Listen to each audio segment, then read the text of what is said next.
honor and pleasure to moderate this session here. And I would now also like to thank the audience, which is complete, and we had even a pre-meeting this morning already. We could prepare a little bit in this not so easy subject we wish to talk about. And last, you will not see us using PPTs here. You will find at least one PPT in the documentation of the conference, which is on this idea of a trusted depository for trade secrets and data. This is by a partner of mine who cannot be here this time, Melanie Müller, and me, and you can read it whenever you like. It is easy to understand, I think, but for today it would destroy practically our time frame for our discussion here. We don't talk about this, we speak freely, we discuss, and I will only give you a brief introduction now, and would like to do something. This is the third session which I moderate after a plenary one, and today another technical session. Each of the speakers or panelists should please briefly, one sentence or half a sentence, what you personally are doing, where do you come from.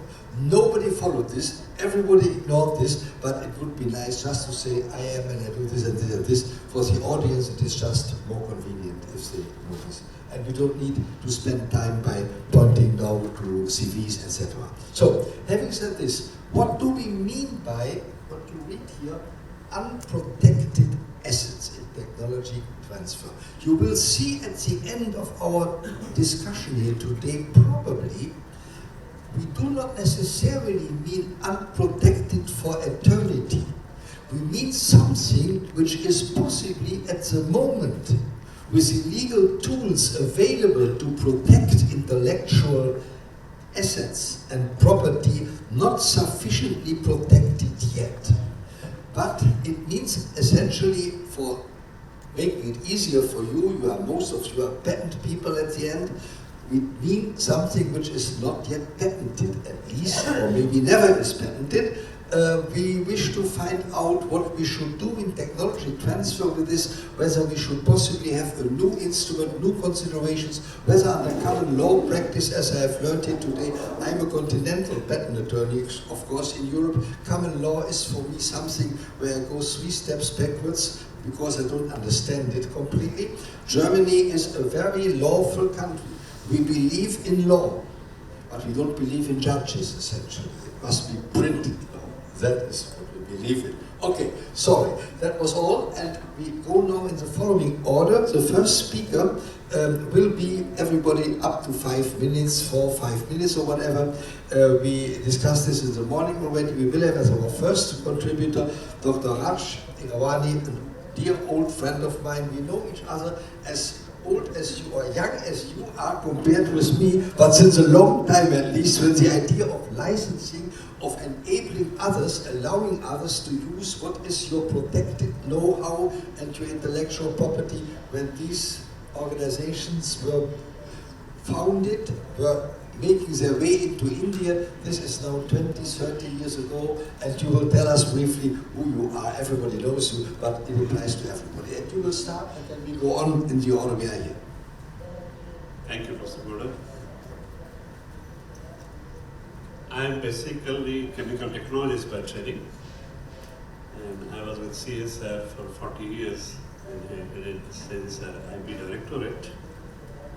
Also, I was head of technology transfer licensing at National Chemical Laboratory. I was president of ADS India for 2 terms, and then I am currently adjunct professor at IIT Bombay, attached to School of Entrepreneurship, where I teach IP management, finding, evaluating opportunities, and also mentoring startups.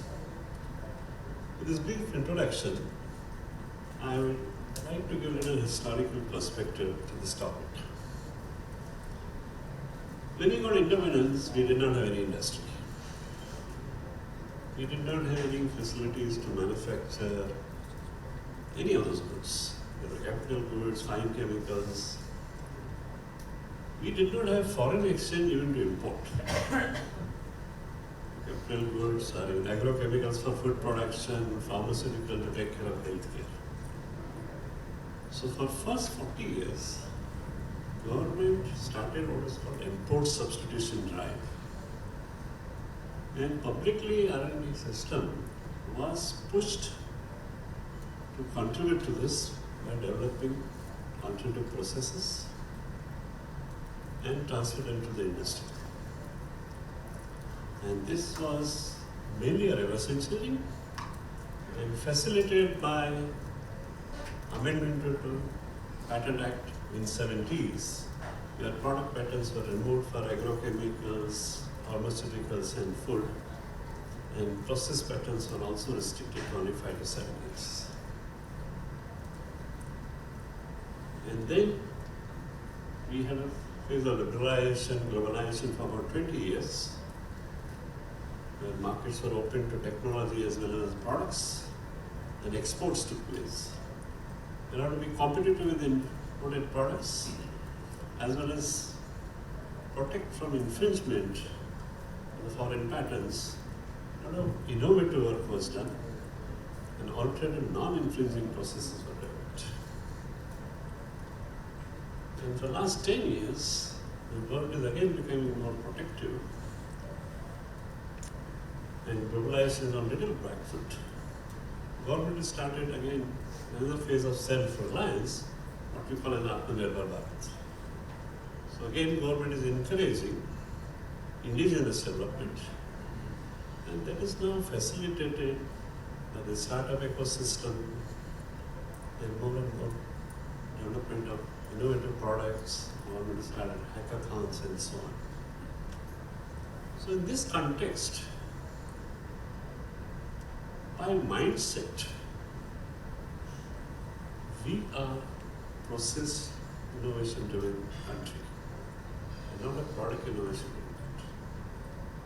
Even in the software industry, a successful example is a service oriented industry and not a product oriented industry. So when we develop technologies, we have process innovations. And we know that many of these processes can be protected, but we do not. Because of a simple reason, easy to copy processes, process technology can get transferred along with the mobility of people. Difficult to detect infringement, difficult to enforce patent, process patents. And along with processes, we very often have unprotected assets like biological materials, prototypes, computer software, some data, maybe field trial data, clinical trial data, toxicity data, and so on. And circuit diagrams, drawings, and so we license them with a kind of a knowledge base. It includes know-how. And also show how, because Indian industry has no value for mere licensing or paper licensing of patents. They want to know how do you do it. So they also show how. Process improvements, product improvements, engineering drawings, and so on. It's a kind of methodology which goes on in the country. There are challenges of licensing this kind of a know-how packages. Because, again, as I said, know can be leaked. And very often, licensee themselves, after some time, come and tell us that we are no longer using your process, we have done improvements, we are using alternative process, so why should we pay royalties? There are issues of third-party infringement and so on. And we basically cover them with an agreement where we do accept liability for these.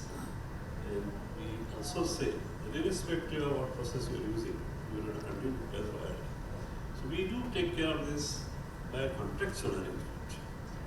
I'll stop here. This is a perspective from publicly funded system. I'll leave it to my industry friends to talk about it from industry perspective, and then we. Thanks a lot. And we now hear next from Mr. Chaturvedi what his ideas are, challenges, possible solutions, what we have to consider when talking about technology transfer relating to unprotected assets. Thank you very much. I will first focus on a topic which is talking about the challenges in licensing for the technology transfer for the unprotected assets. So, if you see the challenges which are quite apparent when you have a technology in your hand and you do a licensing agreement, what could be the possible challenges? The first and foremost challenge which appears to be there is a very limited legal resources available. So if you have something unprotected and you have a technology and you want to do a licensing agreement and you realize that if something spill over or your technology gets leaked out something or there is a breach, so there is very less or limited legal remedies are available. So that's a challenge basically, how to address the situation when the technology is unprotected and you are going to do a licensing on that. So it says that there is a need of protection basically. And then the other challenge is the technology which is to be given licensing. You may not be able to assess the value of the technology in a way that there is a technology, if it is protected with a patent, and there are patents in US, Europe, India and many other countries, you have a certain amount of value in your hand where you can decide that what kind of licensing royalties I can ask as a matter of value. But if you don't have protection, the value assessment is quite random, and sometimes it may not be a meaningful opportunity for the licensor also how much to ask for the value in terms of royalty. So value is another challenge basically in the terms of unprotected asset. And then there is another challenge is the licensor has less interest towards the technologies which are to be transferred when it is unprotected. The less interest and the lack of interest is only because they realize that there is a lot of risk involved after doing a sufficient capital investment in the licensing and how to mitigate the risk basically. So that much interest is not there when you have a technology which is protected with lots of patents, and then you do a technology transfer and then you realize that the licensor also and licensee also has assessment that he is sufficiently protected. So there's interest in the licensing which a licensee can develop. So in absence of unprotected technology transfer, there will be a lot of lack of interest for doing licensing on that. And then there is also a challenge in the technology transfer itself. You have an unprotected technology, you want to do a technology transfer to the licensee, and in the technology transfer in that situation, the documentation, the standardization and things are not there. So what happens is that when you do a technology transfer, it's quite random and it's not clear basically what is to be, how much is to be given as a transfer basically. So there are many other challenges also, but I would like to say on how to have some remedial measures for these challenges. So I often say that we still have to initiate the protection if the technology is unprotected. Now the question comes, what is protection and what kind of opportunity you have for the protection? The situation is that you have a technology which is under transfer, and if it is patentable or the incremental invention merits which are still available, that let it be filed as a provisional specification or something, and it should be initiated for the protection. And in case if it is not patentable and it's a kind of trade secret kind of technology, the best way is to utilize a kind of situation as trade secret. And I've seen Dr. Heinz's presentation wherein he has mentioned that if we have a trusted depository kind of situation where you can retain your trade secrets in trusted depositories, and you can safeguard so many things for your technology transfer in a scenario where patentability is a challenge, and you feel that a lot of spillover and other things can happen for your technology. So, trade secret, trusted depository, or I can say something confidential information depository, or you can say some trade information depository. Those kind of provisions are required to be made globally, either through WIPO or from other institution where a kind of parallel IP system can be generated, and a trusted depository can become a source of licensing, a safe licensing, especially areas where the patentability is not there but secrets are there in the information, and you will realize that some low licensing areas the opportunities can come from the trade secret, and especially in artificial intelligence, the data sets which are there, and if they can be utilized in the trade depositories. So this is the way some challenges can be addressed. So these are just my thought process, and I'm open for any other discussion on that. Thank you very much. Yeah, thank you so much. We come back to that later on. You heard this word trusted depository. I will, at the end of the whole thing here, till in good time, dear organizers, we will not overdo. We will just talk about this concept a little bit also. Now, I would next like to ask Mr. Pardeep Kumar, Mahindra Services, to let us know his idea of maybe the industry people are always the ones who bring the challenges to the front, and maybe the lawyers or legally trained, more experienced in that field people try to bring solutions to the problem here now. We will see. Thank you, Goddar sir, for introducing the topic, and thanks for Raj sir and Akshay sir to set the context. So you all are aware of what is unprotected asset. So the question is, what is unprotected asset? So unprotected asset is the asset which could have been protected through the different IPR means, but by chance, like you missed the opportunity, and later the time it was not able to protect under the IPR rights, because it would have become a prior art for the technology. But sometimes it happen, you know it, like this is the technology, and by knowing you don't want to go it for patent protection, because it's the technology developed by you, and you develop and you are using it, and you are keeping it a trade secret, and then there is a need of the time which helps to technology transfer or licensing. So both two are the different things. Like when it's come to licensing, then you go for a particular time, and tech transfer you go for a particular longer period of time. So it you have to decide, like being an organization, if you are going for technology transfer or you are going for licensing, then you should aware like what happened. Like if you are keeping it a trade secret, then the deal goes in different way. And if you by mistake, like you were not aware, because you at that time nobody guided you, like you could go for patent, and that thing is not now able to protect. So there are few challenges, like when licensor go for to the licensing for a license, then first thing, like I believe like there is a problem with ownership uncertainty. So in case of when there is defined IP protection, then you know who is the owner, who have the right.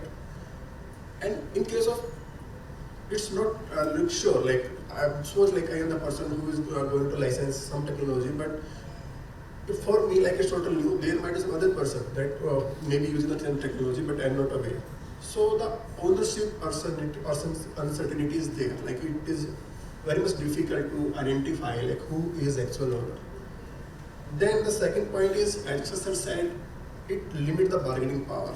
Okay, so when technology is unprotected, you don't know what value it has, because the technology is protected. So then there are different parameters to consider the value. But the situation when it's not defined, like what actual value it is. So bargaining power, not with the licensee, not with the licensor, both don't know like what value we should argue. But for in case of licensing, definitely they have to go for certain amount of money.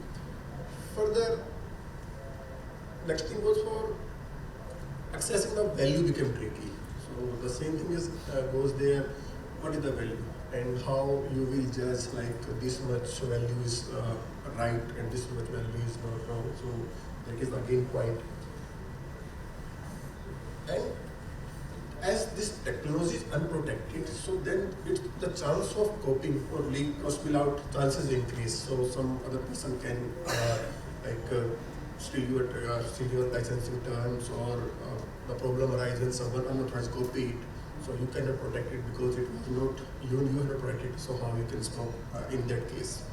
So these are few points I believe will arise when it will go for technology transfer or licensing of unprotected asset.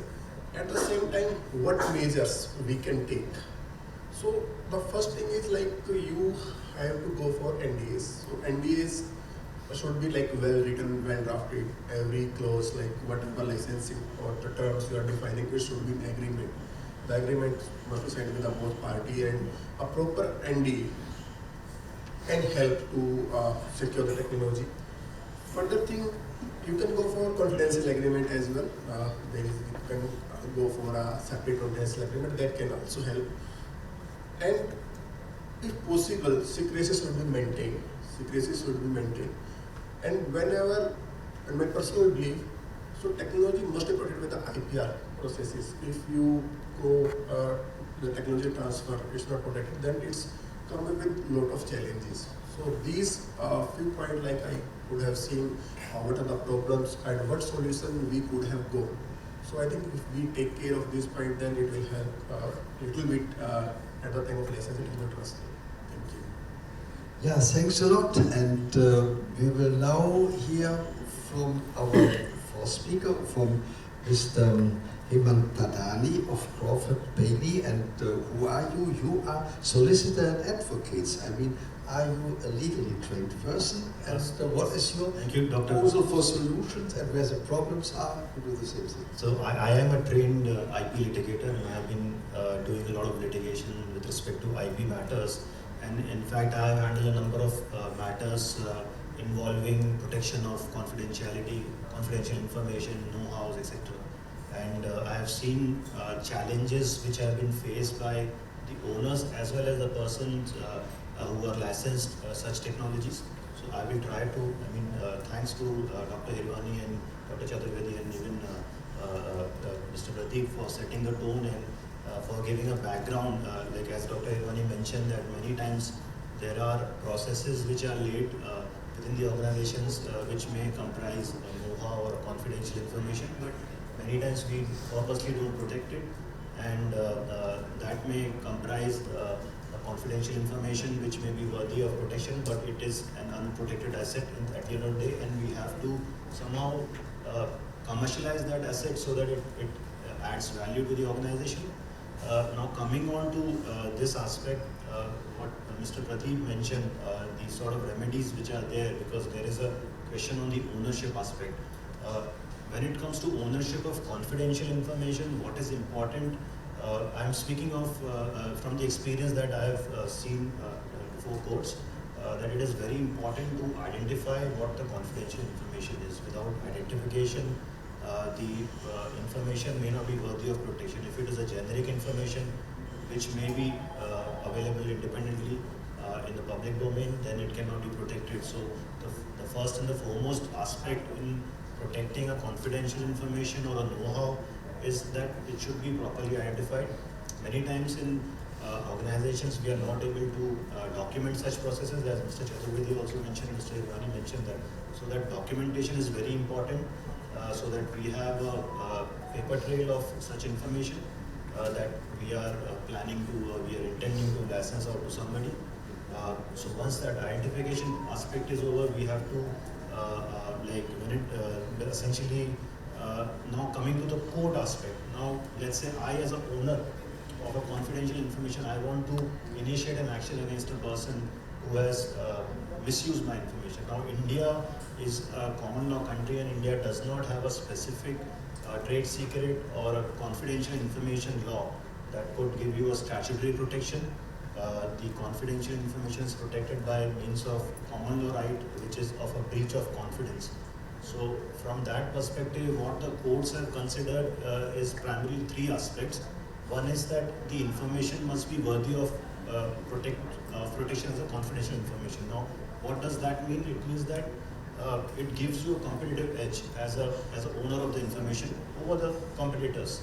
So that is like the primary criteria, and that information is disclosed to the person in confidence. The person whom you have disclosed the information should be disclosed in confidence. It could be orally, it could be by way of a written document. So from that perspective, it is important that the documentation of information is done. And thirdly, the third aspect that the court generally considers is that there is a misuse of such information, and the licensee or the person who has been disclosed the information in confidence has misused that information. These are like primarily the aspects which are considered by the court in granting an injunction to the owner in favor of the owner and restraining the person who has misused the information from further exploiting the information. So these are like the things as far as the remedies which are available to an owner of a confidential information or a know-how in India. Now when it comes to the licensing arrangements or even other arrangements in writing, it is important as far as ownership is concerned that there are warranties and representations by the owner that he is the owner of such information. And it may happen, as Dr. Hirwani pointed out, that sometimes there could be a scenario where third party may have developed similar processes which may arrive at the same product. So in such cases, there may be an issue where the third party is a holder of a patent, then the owner of the confidential information may be infringing the third party. But in some cases where the third party is not a patent holder, but it is an in-house process which is not disclosed, then it could be a case where I am independently holding a confidential information and I am well within my right to exploit that information. So that is one aspect where it is important to have a watertight agreement so that the ownership representation is given by the owner. Similarly, there has to be an indemnification clause where, let's say, a third party comes forward and it sues the owner of the information on the basis that the owner is infringing the rights of third party. So in such case, indemnification has to be there, and even limitation of liability can be something which can be worked on. But yes, practically it may not go beyond the license fee, which is one aspect. But at the end of the day, it is something which is contractual in nature. It is on the bargaining power of the parties. And as rightly pointed out by Dr. Chaturvedi, it is because the asset may be unattractive, it is unprotected, if it is unprotected. So that also decides the bargaining power of the parties a lot. So from that perspective, if I have to conclude, I would say the first thing should be to protect it, but many times we are faced with a situation where the rights are not protected. In such cases, the remedies which are available are limited, and they may have a higher burden of proof. But yes, there are remedies available, and we will have to eventually exercise those. For that, I conclude. Thank you very much. Yeah, thank you so much. Now we will hear from our last, but not the least, last participant, so to say, in the speakers, Ms. Chua, what her ideas are with regard to, on one side, challenges and maybe also solutions we could find for this problem of licensing out, or let's say transfer technology for unprotected assets. What do you think about this? Thank you, Doctor. Hi, everyone. My name is Sher. Very excited to be here today. Just a little bit of background. I'm with Linklaters and currently based in Singapore. But before being based out of Singapore, I've also spent time in Malaysia, Myanmar, and Thailand. So I've had a flavor of how these work in both common law and civil law jurisdictions. Now, when it comes to unprotected assets, I would say that the biggest challenge of all is that for a lot of rights owners, we are very good at telling people that we have trade secrets, but we are not very good at describing what these trade secrets are, right? So I think the first thing you need to think of is, are you able to articulate with precision what exactly constitutes your trade secrets here, right? I'm going to use my dad as an example. So my dad is a full-time artist. He paints watercolor paintings, oil paintings. So when he first started out, he was very well known for his technique for drawing this morning glory flowers. But if I ask him to describe how it's done, he, like many others, would struggle to put that into words. He would tell me, you put this amount of pressure, and I said, how much pressure should I put on that paintbrush? And in Malay, he would say agak-agak, which means approximately. It's difficult to describe in precision what exactly that amount of pressure should be like. And we see this translate into IP practice, where not just lawyers themselves, but also the rights owners, the inventors themselves struggle to describe with precision. So as lawyers, what we would try to help them to do is to put these approximations into writing, right? To the extent that it is even feasible to do that. So I would say, what's the biggest challenge when it comes to licensing of unprotected assets is really the inability for many of us to describe precisely what these assets actually constitute. Now, when we talk about solutions or things that we could do contractually or as lawyers to assist our clients in navigating these sort of challenges, I would start by saying that it really goes down to what goes into the specific license agreements, right? Of course, to the extent that we can, we want to help them with the implementation process also. How exactly that transfer of knowledge goes from the licensor to the licensee. Now, in terms of contractual arrangements, one thing that I would first point out is that, yes, actually a lot of jurisdictions, especially in this region, actually do not have specific trade secrets laws. Some jurisdictions do have it. I understand that in India, for example, there is a trade secrets bill that is being considered. There are jurisdictions within Asia that already have trade secrets laws in action. For example, in Thailand, where the Trade Secrets Act have been around since 2002. But many other jurisdictions, particularly the common law jurisdictions, were still very much focused on the trade law laid down in Coco and Clark, right? So you want to understand that particular jurisdiction that you're transferring your unprotected assets into. Do they have specific trade secrets laws? And if they do, or even if they don't, how exactly would a piece of unprotected asset actually constitute trade secrets? That's number one. A second thing that I would flag also is that as lawyers, we often put in very standard confidentiality obligations, right, for licensees to comply with. But when it comes to how do we actually implement it, I feel that there is a lot more that we can do in terms of two things, licensee training and also the auditing process. The licensee training process is really how that transfer of knowledge goes from licensor to licensee, right? And that's, I think, where Dr. Heinz, you will talk about the trusted depository later on. But also, how are we capturing this? Sometimes we might underthink or even overthink the training process. Your training process with your licensee could go from very basic things like, hey, do not leave pieces of paper on the table. Lock up your offices, lock your drawers, physical measures like this, right? It could also be things like requiring them to implement certain levels of technical controls, the use of certain cybersecurity systems, the use of certain software, or even very basic things like ensuring that they use passwords, ensuring that certain documents are actually encrypted.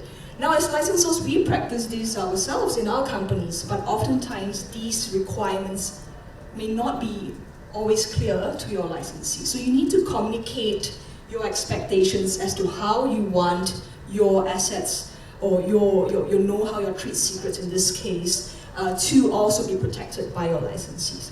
Now, through that training process, you might also want to ensure that the transfer of knowledge is properly documented, right? These could go to things like just ensuring that you have photographs taken of the training sessions, that you might want to issue certificates of completion to your licensees who have attended that training. These are documentation that can assist you in establishing that there was indeed a transfer of knowledge on a certain date, right? There are many other measures that we can think of, but these are the few main items that I would say. Now, in terms of the auditing process as well, by having these expectations laid down clearly from the very beginning, as a licensor, I think definitely would help you. Just in the interest of time, I will stop there and pass it back to Dr. Heinz. Yeah, thank you so much. I think we all have learned a lot of the problems and also of solutions that could there be for technology transfer of unprotected assets. One thing I would like to remind you of, maybe not remind you, maybe most of you will not know, if in Germany, under German labor statute, if an inventor, a creator of some intellectual concept how to do some technological things, if he gives or she gives to the employer the notification that I have invented, then it is up to the discretion of the employer whether he wishes to file a patent application or wishes to treat this as a trade secret.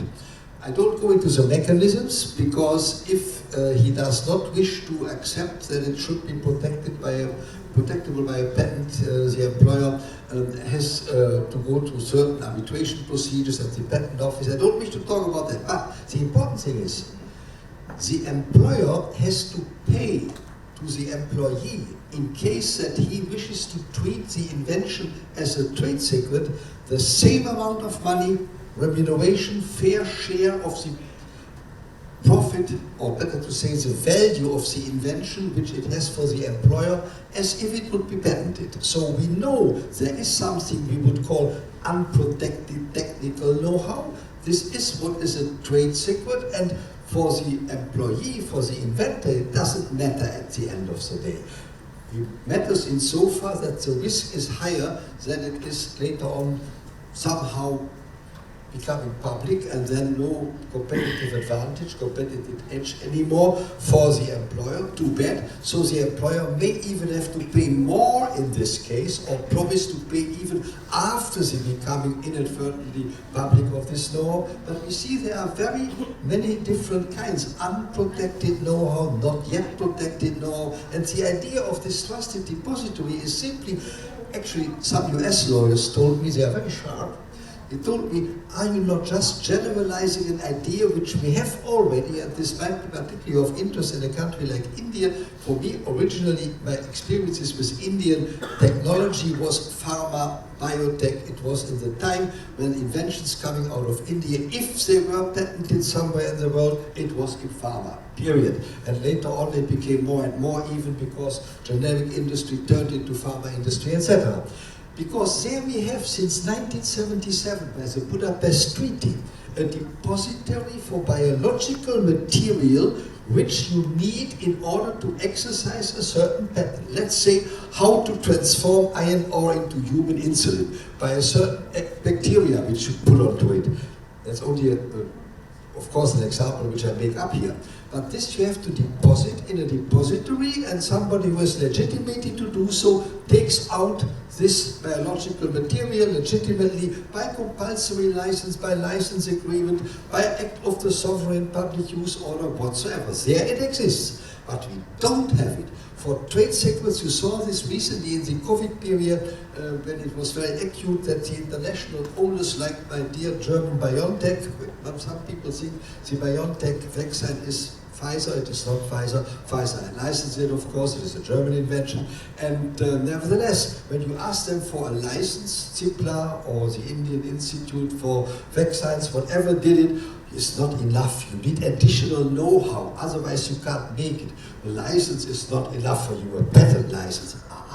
So there are things which are necessary, or at least very advisable to have beyond what is patentable by all these intellectual property rights of a registered form, like trademarks, like designs, like patents, like utility models, you name it. Copyright, one of them, also a protection.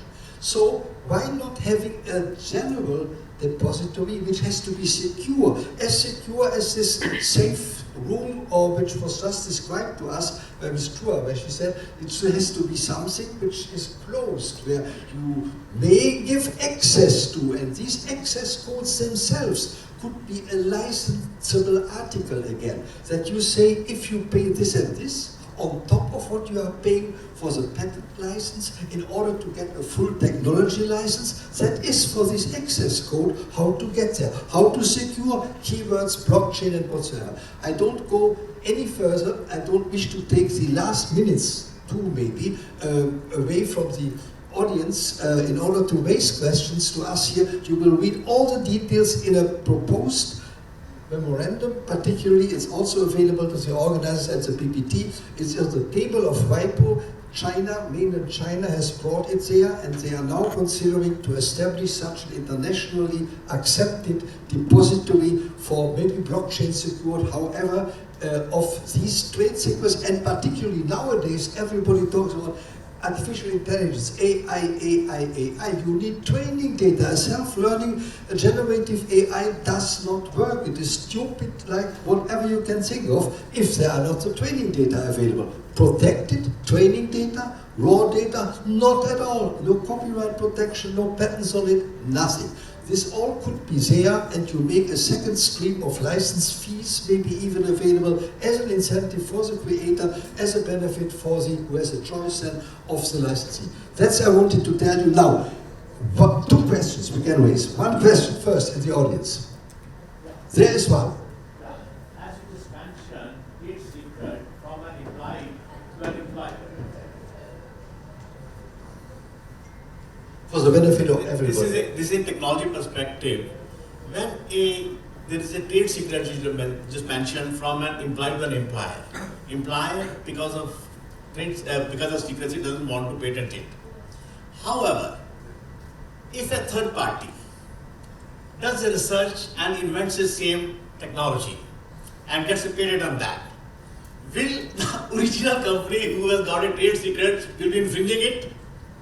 Then German law in my country, for example, helps. If you can prove at the time of priority of a third party who patents something that you were earlier than the priority date in the possession already of that know-how, you have a continuing right of use. You can just continue to do what you did already at the time when the third party patented that. This should be preferably provided in all civilized countries of this world. It is practically everywhere, protected but not in the United States. I am not saying the United States is an uncivilized country, but it is exactly the point I'm pointing here to, I wanted to mention here. No, very good question. One second question. But at the same time, the document was not at the publicly available. What? The document that the company has kept it as a trade secret. I mean, what you do is, I knew a company in Shenzhen. They make telecommunication devices, not unknown. I don't wish to mention any name. When an inventor gives there to the employer let's say a description of an invention which should be patented, the first question by the in-house people is, tell us what other things you know which you don't wish to publish by a patent, but you wish to keep secret. Make a documentation out of it. And that documentation has to be put into such a depository, of course, because that is the second source of income out of the complete technology license you wish at the end of the time run. And I would like to recommend to all of you, if you have inventors in your companies, in your clientele or whatever, ask them, okay, this we should put into the patent application, thank you very much. What else do you know? Should it only be done in moonlight? Should there be a little bit of vinegar put to these spices here before we do something with it? This is the documentation which you put in a secret depository, and later on, if there comes once this globally accepted international depository, maybe by WIPO. It was so funny when I was participating in the decision process in mainland China to bring this to WIPO. The first question of the Chinese authorities, scholars, whatever, doesn't matter now, they said, oh yeah, that depository is a great idea, but it has not to be in the United States, of course. Okay, thank you very much. If you talk to our US friends, to our US scholars, whatever, they say, ah, it's a great idea, but it has never to be in China, please. Yeah. So, and now we need some neutral country, and maybe Switzerland is not a bad idea. I don't know, a neutral organization, WTO or WIPO, who knows? But these are the problems involved. One more question. I promised you 2 questions to take. Thank you. The last one. Take this one. It's also for the benefit of the audience. In the pharmaceuticals, we disclose many things in drug master file. We never disclose in the public domain. And we are keeping such secrets even in for 3 decades also. So even tomorrow somebody makes it, I don't think it is going to stop our economics part. Yeah, thank you very much. I mean, this is a policy question, a political question, of course. One has to start somewhere. I am not personally believing, nor does Melanie Müller, who has conceived this proposal together with me some time ago, that we think it comes today or this year or next year, but with the rapid development of AI, we need this particularly for the training data. The AI system, which cannot be trained by experience from earlier attempts to use a certain method, it will not work, and AI develops so damn fast. It is really amazing what machines can do. Partners of mine have developed now the first software that writes a patent application. You give a certain data, you say this is a sweet prior art. Now comes the training data. Write it in the similar style as these prior sweet patent applications we have filed already, and what comes out, you cannot believe it. I don't think that the patent profession will die. We will in future still have to put this AI system onto certain problems which we as the inventors, that means the human beings, put to this AI system. An AI system is a tool, but it will come faster than we think here today. And I'm sure that my trainees, I'm 85 years old, when my young people in my firm, when they in 10 years or something draft a patent application, they will first say, okay, where was the system? But there we are, and there the patent comes out. And then we have the intelligence to use it. Thank you very much. We cannot do longer today. The organizers will kill all of us, not only me, that doesn't matter, but maybe also the panelists. Cordial thanks for you all participating here. Cordial thanks for listening to us. And thank you very much. And download the detailed proposal for this deposit, TD as we call it, a trusted depository from the organizers. They have it in electronic form. I know everybody, I think when you send an email to them, they will send it to you. And if you have more questions to hear, us here, a lot of, not me, but the other panelists here, knowledgeable people, whenever you have a question in relation to what we try to bring over to you here, send an email. We will be happy to answer this as long as it is not the drafting of a patent application on a certain, let's say, difficult subject. That would be chargeable work, but otherwise certainly we would think that we should answer these questions free of charge, because it is only an ongoing duty of the speakers that we could not bring over to you some additional knowledge in the right form, otherwise there would be no question. Thank you very much.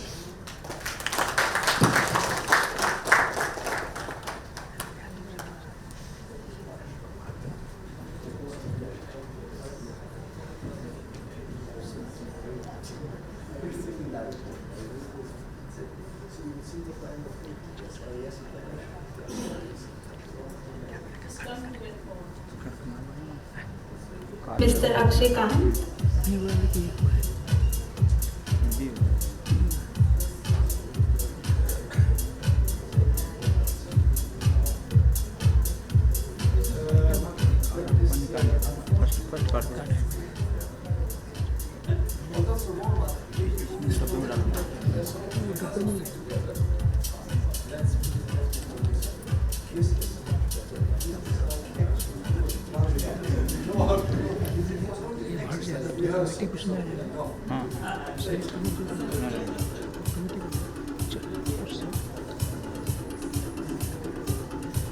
And lastly, Mr. Hemant.